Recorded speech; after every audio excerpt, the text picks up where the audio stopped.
Today, let's talk about voting rights. There is still an ongoing struggle for voting rights for blacks and people of color in America.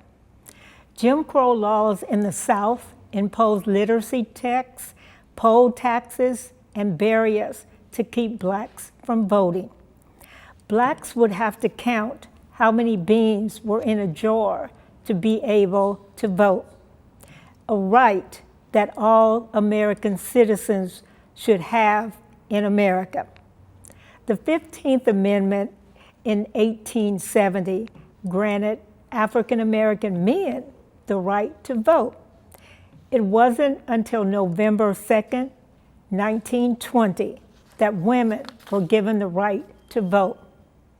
Women in most states had been denied the right to vote for well over a century.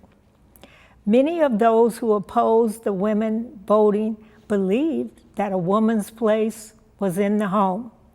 Her role was to marry, keep house, have children, raise them, and have nothing to do with her husband's business or professional. It was said that once women started to become involved in politics, it would lead to the end of family life. Women have waged a long and often bitter struggle to win the right to vote. They were denied jobs and unable to enter a number of professions. Winning the vote was important to women, but it was only one step in the long road of equal and political rights of men. Women such as Lucy Stone, Susan B. Anthony, Sojourner Truth, Fannie Lou Hamer, Eleanor Roosevelt, and Shirley Chisholm fought long and hard for women's rights. In 1965, the march from Selma to Montgomery was led by Dr. Martin Luther King Jr. and John Lewis. The march was highlighted the severe obstacles faced by African Americans seeking the exercise in their voting rights.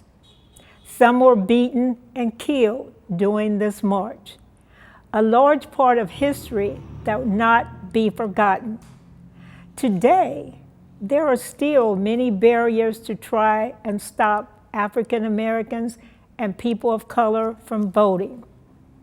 But we are proud of the achievements we have made in the election of President Barack Obama as the first African American president in 2008 and 2012, and numerous African American officials at local, state, and federal levels today. Making history with an African American woman running for President of the United States. We are a race of phenomenal and proud women.